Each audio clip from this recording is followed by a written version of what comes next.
everyone, and welcome back to another episode of Scary Stories Podcast. So, I've got something super creepy for you today, and I can barely contain my excitement about this one. Oh yeah? You've been teasing me about this story all week, and I literally can't wait to hear what you've got. Well, you know how I'm always digging around for really intense paranormal stories? I actually came across this absolutely terrifying one about an old asylum it's just absolutely insane. Wait, an asylum? Like one of those old-school mental hospitals? Yeah, exactly.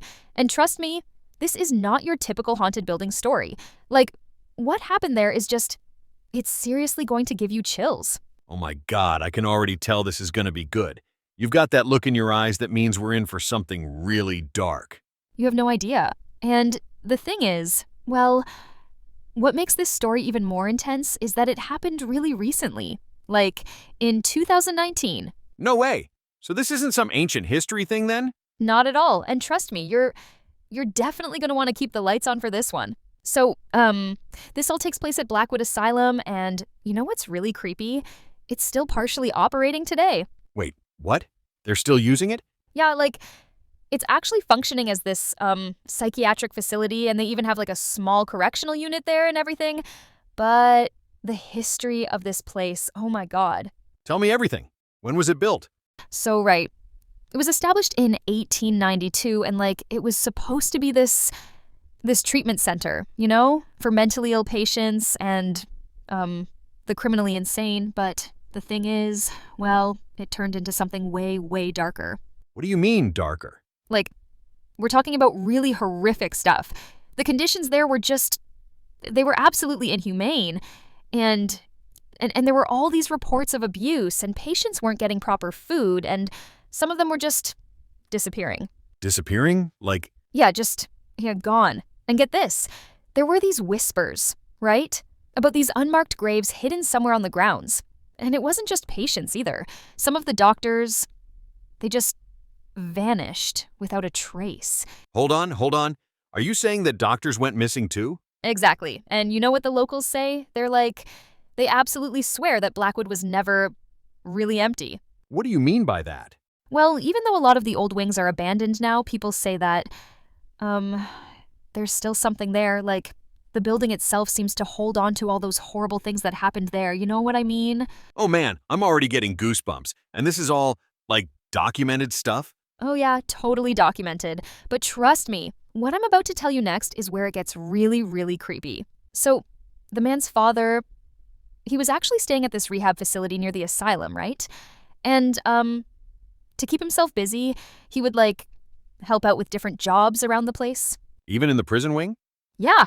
And that's where things get super weird because, none of the inmates wanted to sleep in certain rooms. And the guards, they would hear these, phantom whispers. Phantom whispers? Yeah, calling their names at night and everything. But anyway, so one evening, right, the father of the man I was telling you about before was helping with laundry, and, he stepped out of the room with one of the staff members for just, a minute. Just a minute? That's not long at all. Exactly. And when they left, everything was totally normal, all the sheets were folded nice and neat on the table. But when they came back, oh my god. What happened? The whole room was just destroyed. Sheets thrown everywhere, towels all crumpled up in these weird piles. It looked like someone had just gone absolutely crazy in there. Holy sh... But here's the creepiest part. The staff member, she just sighs, right? This is totally normal. And she goes, "It's just Charlie." Charlie? Who's Charlie? That's exactly what the father asked. And she's just so casual about it. She's like, "Oh, he's just the ghost that likes to mess with us over here. He's been around forever." Can you believe that? Wait, so they just accept that they have a ghost? Yeah. And get this. She wasn't even done. She's like, "Oh, and there's more of them. Way too many to count." And apparently they've had to completely block off certain rooms because whatever's in there just won't leave people alone. That's absolutely terrifying. The fact that they're just so casual about it. Right? Imagine just going about your day and you're like, "Oh, don't mind Charlie. He just likes to throw things around sometimes." And speaking of blocked off rooms, you're not going to believe this, but they actually had to completely abandon the warden's office. The warden's office? Like the main office? Yeah, like the actual warden's office. So get this, the last warden, right? He only lasted like 6 months in that position, 6 months? That's really short for a warden. right? And it's because he straight up refused to even go into his own office anymore.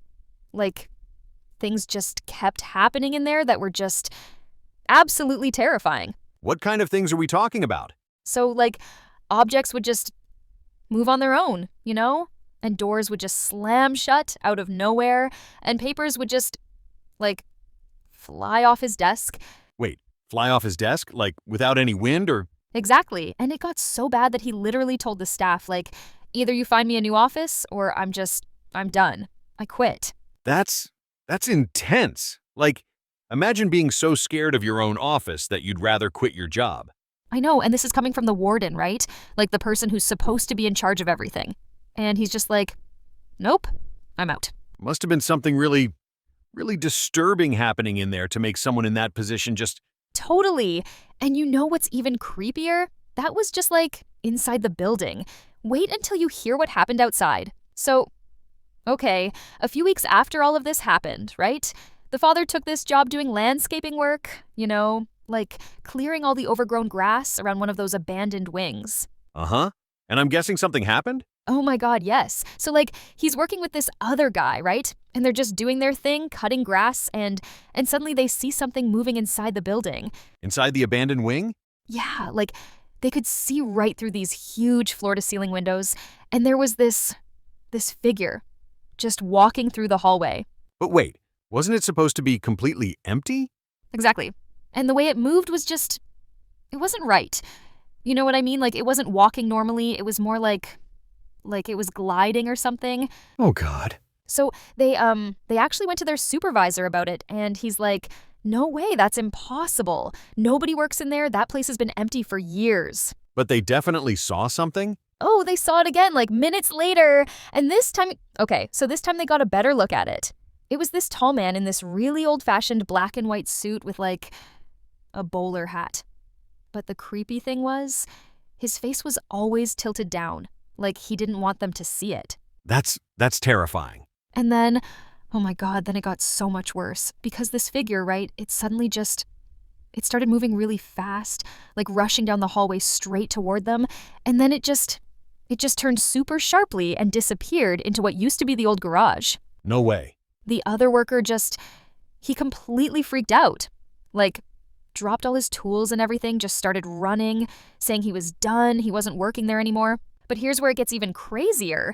The father, right, he's still not convinced at this point. He's like, no, we're gonna catch this guy. And he starts shouting at the other worker, like, come on, if we go to the front, we can cut him off.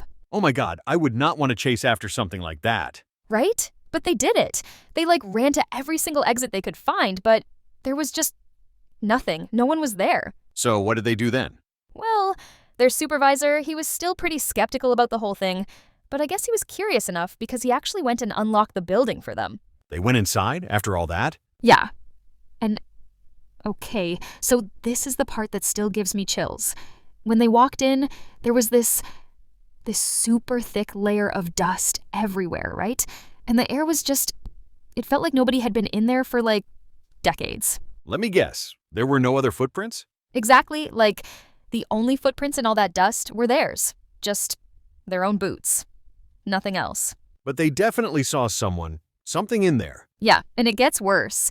Because while they're standing there trying to process all of this, they suddenly hear this really low creaking sound echoing through the halls, and the air just, it got so cold.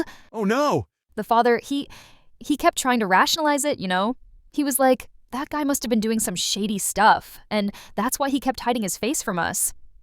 But like, deep down, he knew, you know what I mean? He knew there was no logical explanation for what they saw. Because there couldn't be. I mean, no footprints in the dust. Exactly, and the way it moved, like, the father said that was what really stuck with him. It was just so unnatural. Like, it wanted them to see it, but not actually catch it, you know? That's honestly terrifying. Like, the fact that it seemed to want their attention, that makes it so much worse somehow. Right? And you know what really gets to me? The way everyone at that place just kind of accepted it. Like, remember the laundry room lady? She was just like, oh yeah, that's just Charlie, as if she was talking about, some regular coworker or something. That's what I was thinking too. Like, how many encounters must they have had to just be that casual about it? You know what I mean? Exactly.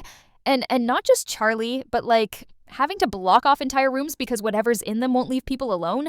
That's just insane to me. It makes you wonder how many spirits are actually there, considering all the horrible things that happened in that place. Oh god, yeah. Like all those reports of abuse and those mysterious deaths, they never really explained. And don't forget about those unmarked graves they mentioned. I mean, who knows how many bodies are actually buried on those grounds? Ugh, it's like the place is just saturated with all that negative energy, you know? Like all that pain and suffering just kind of built up over the years. And the fact that they're still using parts of the building? I mean, can you imagine working there? Knowing what happened? And still hearing things, seeing things. Oh my god, I could never.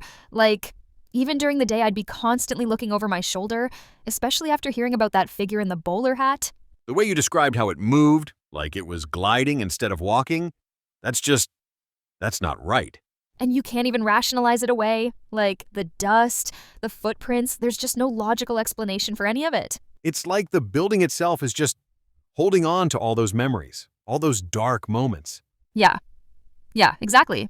And maybe that's why these spirits are still there. They're just trapped in this cycle, you know? Reliving everything that happened. Man, that was really intense. Like, I'm actually getting chills just thinking about it. Oh my god, I know, right? And the crazy thing is, there are so many stories like this about Blackwood. Like, what we covered today is just scratching the surface. Wait, seriously? There's more? So much more? And some of them are even creepier, if you can believe that. Well, I'm both terrified and weirdly excited to hear more. You know what I mean? Oh yeah, totally. And trust me, we'll definitely be covering more stories from Blackwood in future episodes of Scary Stories podcast. Like, there's this one about the third floor that I've been dying to tell you about. Okay, now you're just teasing our listeners. Maybe a little, but you'll just have to tune in next time to hear it. Absolutely. And on that creepy note, we'll see you all next week. Stay spooky, everyone, and maybe keep the lights on tonight.